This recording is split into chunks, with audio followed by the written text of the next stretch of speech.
but the next panel definitely will, because they'll be talking more what Anthony talked about, building communities, making mindsets, and we have a golden panel in front of us, so I won't waste any more time. They will be led by our moderator, the managing partner at the Commercialization Reactor and the EIT Community Officer in Latvia, Mr. Anton Adamovic. Welcome.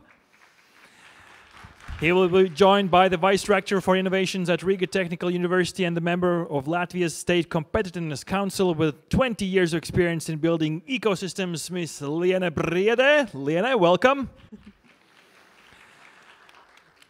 Connector, mentor and business angel known as the Business Buddha, guiding entrepreneurs toward purpose and clarity through Akasha space. Let's welcome on this stage Mr. Marcel Gasser. Welcome, Marcel.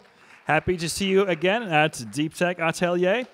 Joining them is the co-founder and CTO of Gravity team, where he leads the technological vision and development of the company's advanced trading infrastructure. Let's welcome on the stage Mr. Krish Pojats. And last but not least, let's welcome on this stage Chief of Cultural Heritage at Membit and founder at Castle Nexus, founder at Bitcoin Time Step and Quantum Time Step. Let's welcome on our stage Mr. Jakob von Rosen. Jakob, welcome. Anton, take it away. Hello, everybody. Great to see you.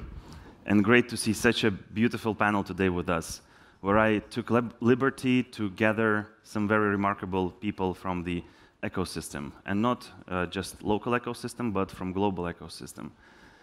Everybody were already introduced, but I will have a very quick round on why certain people that form this panel are very important here today. And I'll start with Marcel. Marcel, a very good friend of mine, who has been putting community building as a central element of his activities for the past, I don't know how many years. But yeah, we will talk about this slightly later. He lives in Thailand, brings it together also with his European activities.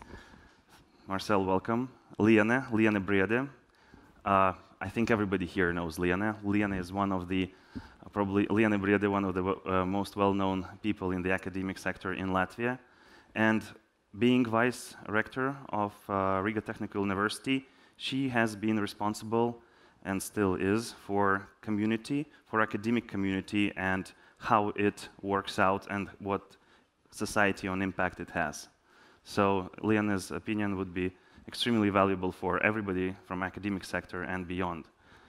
Chris Pujats, great to see you here, my friend. Happy to be here. Is it healthy, I mean, is it correct to say that you're a founder of a unicorn? Oh, geez. Well, we are not officially, we haven't officially received the certificate of being unicorn, if that's what you ask. Yeah. Cool, but great to see you here and your perspective and things I've seen you've been doing in terms of building your company as a community. I think it's something worthwhile mentioning and discussing. And last but not least, Jakob von Rosen. Hi, Jakob. My good friend, and a person whose story is also about community building, but a different one. And actually, we're going to have much more on this during the panel, but in comparison to other panelists, and myself including as community builders, where we work with current communities, Jakob's approach is, let's say, more vertical, which defines time. So it's about ancestry and building community, understanding your roots and going deeper, so this type of community and what's coming ahead. So on this note, once again, a round of applause for the panelists to start. And I would like to start with a question to Marcel. Marcel, talk a bit more about what you do, and you know, the community building has been central in your activities for past decade. Can you elaborate on the chosen path of yours and what impact you see it has on your life and people with whom you work? Yeah, thanks, Anton, for having us. And I always struggle a little bit with community, and then I end up in a panel about community, because at the end I would say there is no such thing as business to business in this business world. There is only a people to people. And if companies would really understand how important it is to build a community, or I would say build a network of trust, or sell products or services to friends at the end and not clients, it would really make, for example, sales also much easier. In our case, I was kind of business angel the last 10 years and worked a lot with scale-up startups, and mostly on the mindset or the culture. So we did a lot around personal growth, personal transformation, and now with Akasha, we are building like a entrepreneurial network, but also linked with physical spaces. So it's like retreat centers all over the world where people can come and grow their companies and grow their business, and we call it the home of growth. Because I think business growth does not go far off personal growth. And it can be as simple as to understand what's my passion and my purpose, or, for example, before getting funding from investors, I love to make the company more fundable or investor ready on a mindset. For example, money relationships and other topics, storytelling. Thank you. Thank you, Marcel. Forwarding this question in a slightly modified manner to Chris. Chris, my first question to you is, I have seen signals throughout our communication exchange that team relationship is one of the central elements in your activities. You care about it a lot. It has a special place for you in life, and which you unfold quite frequently. Even referring to the team as family sometimes. And I thought this is a very important thing to highlight here. And to some people it's a surprise, for other people like you it's a healthy reality. How are you approaching the culture of building your company from this community perspective? I'm from Gravity Team. Gravity Team is about 60 people, and most of them are in Latvia, and we have like a relatively cool office in Zunda Towers, and that is also like one part of the picture. And what we want to make, we want to make like really like awesome, fun, and challenging work environment for our people, for our team. And it's always important to sort of have the right amount of fun and challenge in the work. And I believe that, I definitely believe that there is like a very true and tangible business value in fun, meaning that if you are motivated to do things, then hard work comes easy for you. Like the source of success not necessarily is hard work. The source of success is having fun doing what you are doing, and then the hard work comes easy to you. And so, in order to do that, we try to match the right people with the right challenge, so that they are constantly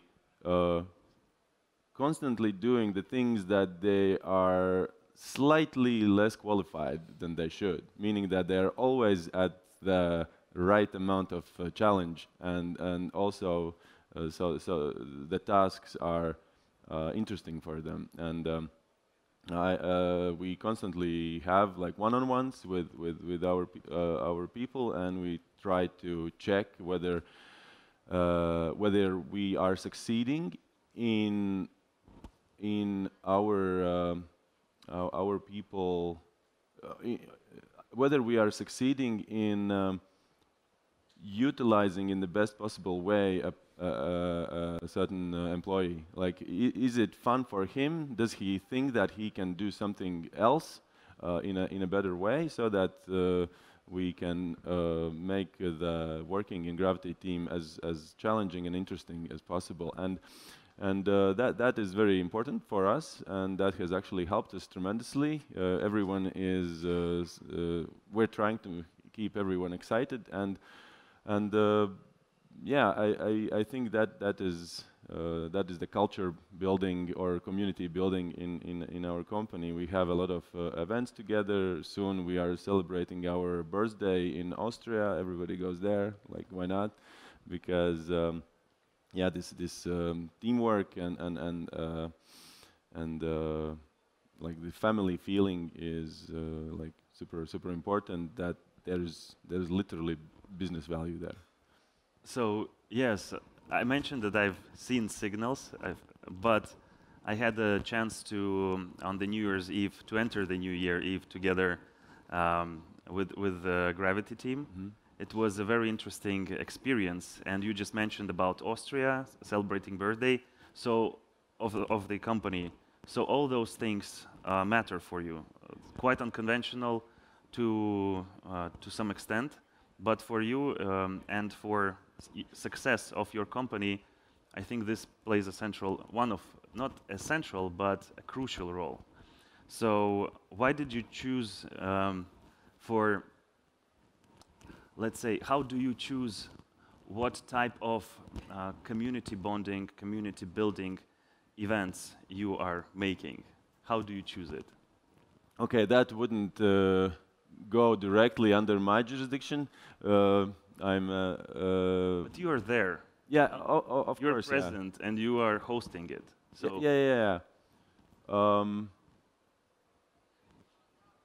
It just somehow comes spontaneously, I would say. I mean, it's in the culture. I mean, we want to make a retreat to some interesting place in Latvia. Yeah, let's go there. And the teams are encouraged to make their events as well. We have like localized team events, like specific team with like 5-7 people go somewhere, and there is a budget for that, so that they can bond together within a group of people, and we have a dedicated budget for all those activities, and our space is like one big portion of the of our office is like a party place, so that we can we have a DJ set and good speakers in the office, and we frequently make parties, and sometimes they just happen spontaneously. Like couple of guys stay longer at the work, then they open a beer, then they invite others over back to work, and just spontaneously a party appears. It's not like it's always like a hard calculated decision. It's more like we feel like doing so, and we go with that. it's like buying flowers. You just feel like doing it. Yeah, that's a good comparison. Yeah, you buy flowers to your woman, not necessarily because she has a birthday or there is a 8th of March or something, but because you feel like that kind of attitude. Thank you very much, Chris. Thank you for your perspective. Now, to a lady in our panel, Liane, from your perspective, and being now, I mean, I think we met more than 8 years ago, in 2017-ish, when around the climate kick, and maybe even before that. So, being in the academic sector yourself and experience running the academic body, machine, community that is rooted into public sector, working on engaging with talent who have joined Riga Technical University on their journey of creating knowledge, so scientists, for example, who decided to enter specifically Riga Technical University. how does the community building element around RTU work for people who are in your team and for people who you bring in? Okay, now it's a really complicated question. In the beginning it was easier. But I would say, I really love what you said about people to people. And also what Chris just said, it's not about organization itself, right? So if it's Riga Technical University or other organization, even if it's small or large organization, it's all about people who drives it. And every person who is within the organization make changes, and you need to show that it's possible. Also for Riga Technical University, I have been together with this organization very long time. And I build my community. That would be my answer. So because I had a vision that university could be some more relevant player for ecosystem, or we can build our ecosystem, we can bring the value to the ecosystem. And then with your belief, the people attracts to it. It's just an idea. It's like a startup, right? So, and now I have my office. It's first time in Latvian history that we have vice director for innovations. So it's not something that has been planned. It just happened because there is ground for it. And I believe that all my team, and it's more than 100 people that works in various different, directions. It's researchers, it's just project managers, community managers, etc., etc. So engineers, so many various people. They all believe that it matters, and it's all about relationships between the ecosystem players, between the team members, and what just Chris said about that you have the values, and if it's not only to go to work and do some regular things, it's about the feeling that you as a leader or other leaders in your team can bring to the table, that it's not just the work that you do, you bring value, and it's amazing about the ecosystem that you can see that. And again, when we go back that every one of us has this value because people know people, nowadays, I remember some years ago in LinkedIn, you could show how many people are between you and some very popular person. It was many years ago, maybe then when we met, I saw that I have only 2 people between me and Barack Obama. I said, oh my God, it's great. But I couldn't pay to LinkedIn to show me who was those 2 people between. But then I thought, everything is possible. Everything is about relationships. Everything is about your contacts, how you build relationships, how you make the social network. This is what brings value. Not technologies, not all other things. It's only about the connections we have, and so how humanized we can be during these relationships. Thank you much for your perspective. It's very interesting that our first 3 speakers now had this, I call it horizontal approach towards community building. In terms of, we're working with people who are there around us. But the next question I would like to address to Jakob, because he's the dimension of community that he's tapping into is beyond time itself.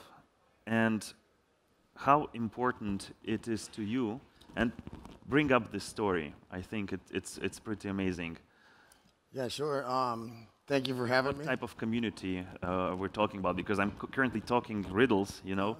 but we're talking about ancestry, about genealogy, and also the Sure. future.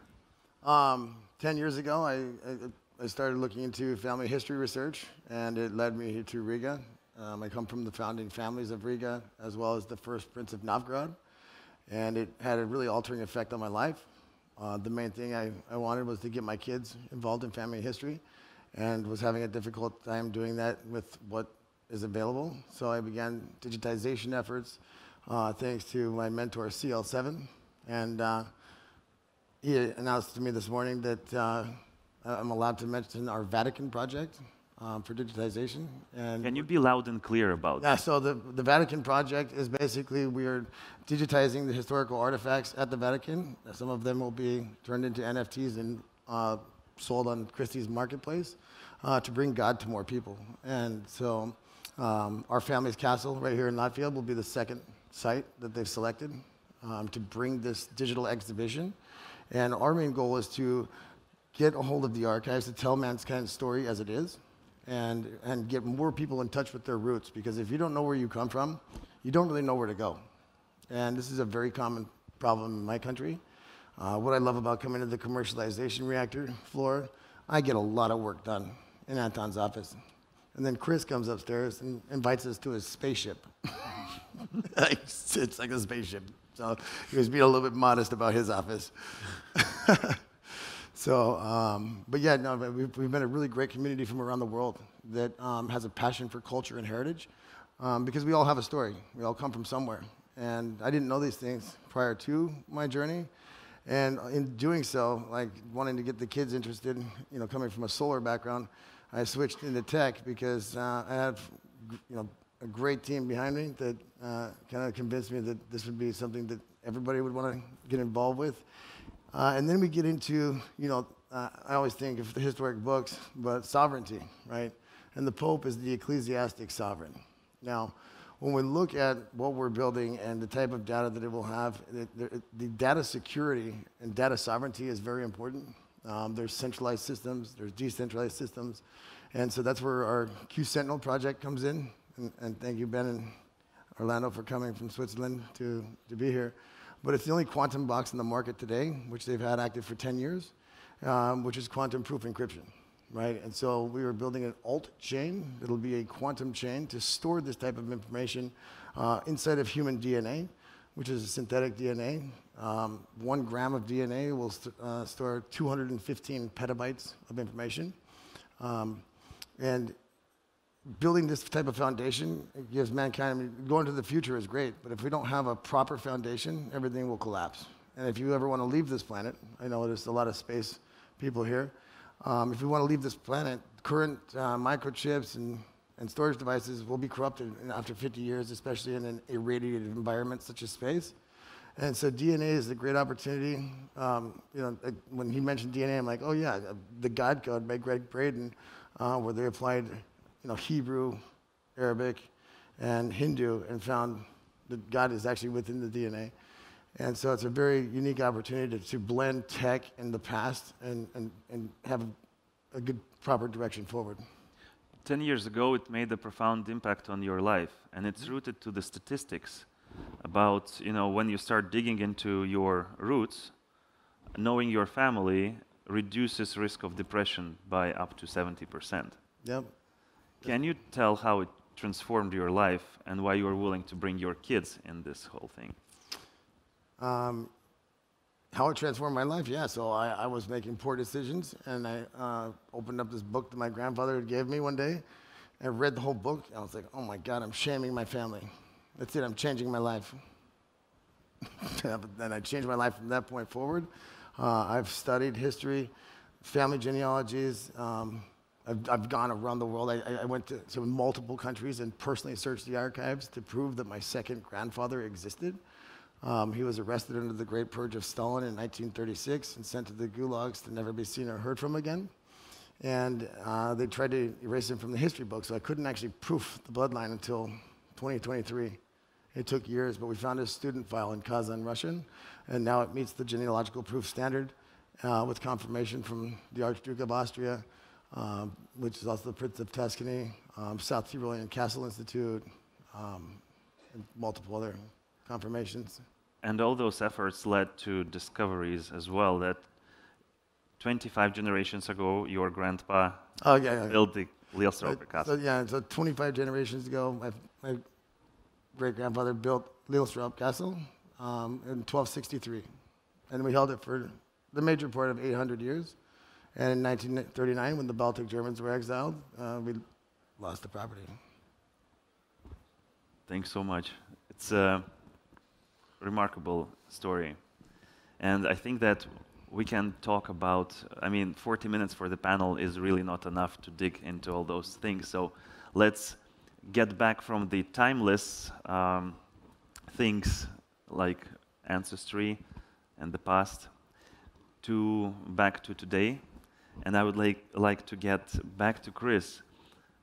Chris, your path, and in this context, Deep Tech Atelier is about science commercialization, about innovation, and you have both. You have both hats, basically, in your story. You were a scientist previously. That's what you've been doing. Now you are in the business field, being a CTO, but you moved from academic sector into business sector. And I wanted to ask, what cross-pollination of the values would you like to see between those communities and those periods of life? Yeah, that's a very, very tricky question. I think everybody in the world would more or less admit that there exists this distinction between how science is done. It's like a function of education and how business is done. Yeah, that's a function of capitalism, and these things are sort of like oil and water. You can try to mix them, but they don't necessarily mix very well. And yeah, I have been in both positions, and what I see that when I will speak of my experience, and it might not be everybody's experience, but business and the startup culture is like this success-hungry, like hard-working entrepreneurs, pushing, being hyperactive, going out talking to investors, partners, everything like that, and in science communities that I have been, it's somewhat like more laid back. It's like the urgency is not there, so to speak. For startups, it is, but for science, again, from my experience, it isn't. And also for scientific projects, because the funding question is always linked to all kinds of bureaucracy and all kinds of paperwork, and it was like they say that just paperwork costs 20% of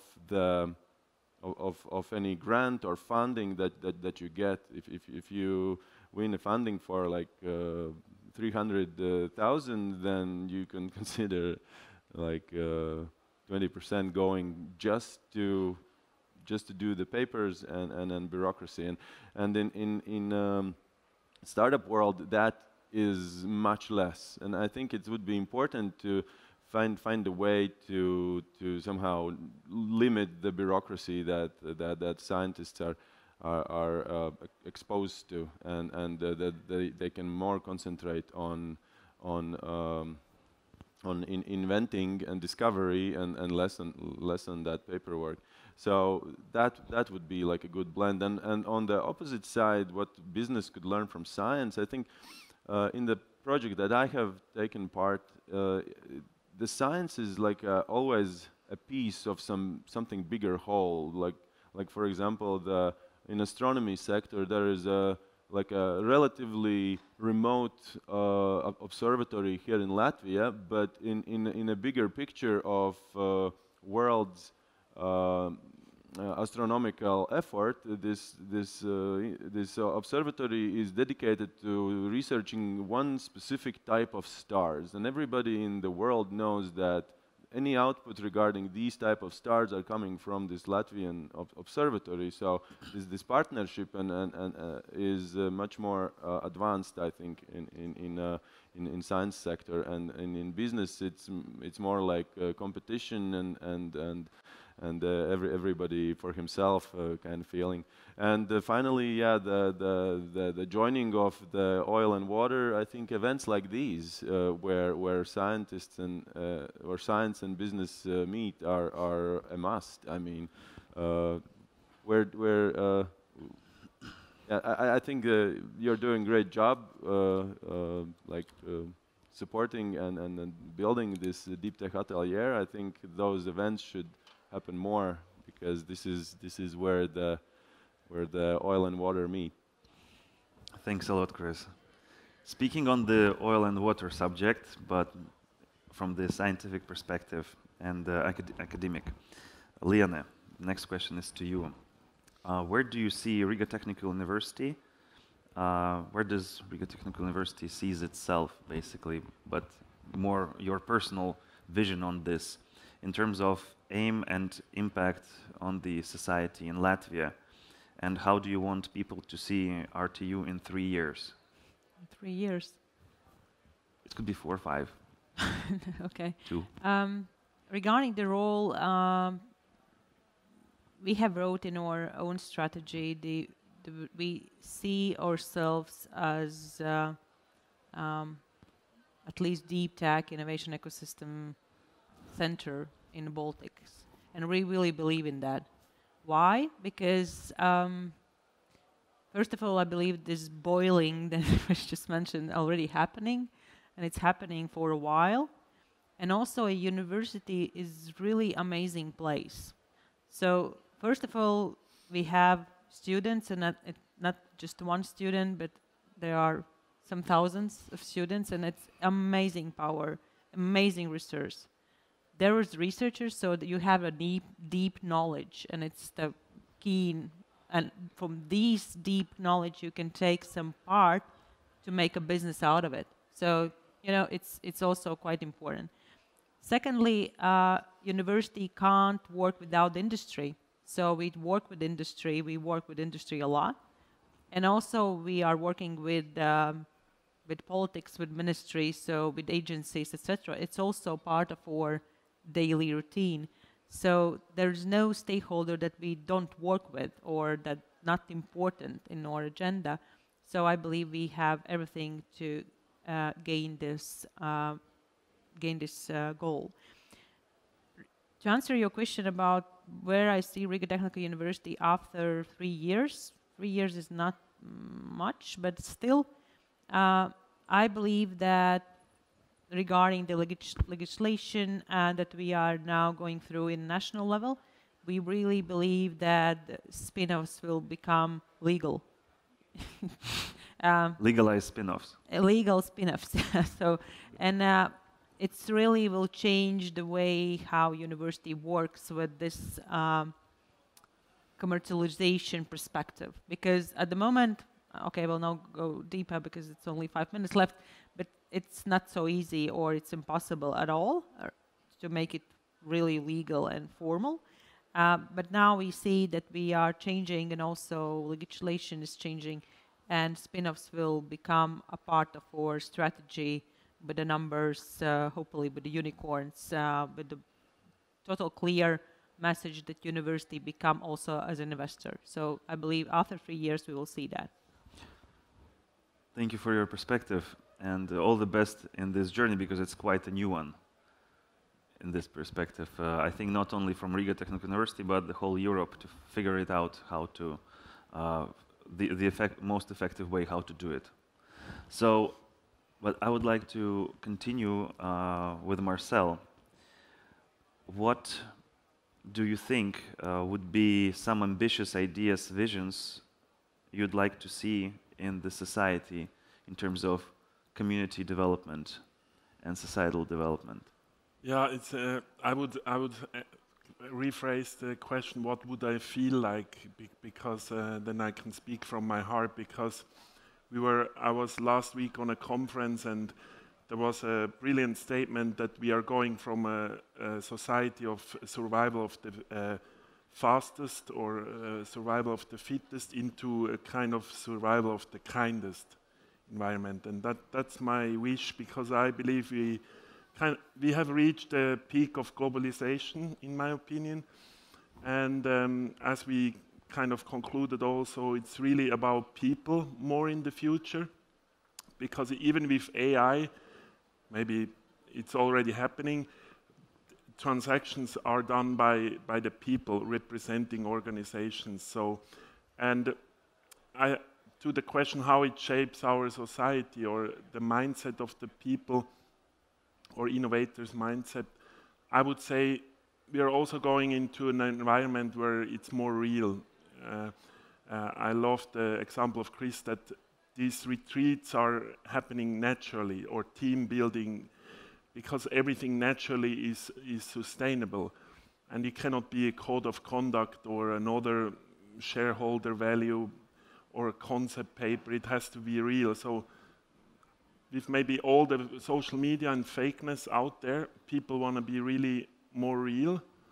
And that makes me very optimistic also in terms of innovation, that it will bring up quite cool stuff, because people can finally be who they are after maybe 2 decades of this, I can't say maybe fakeness, or it was maybe a little bit lost in technology.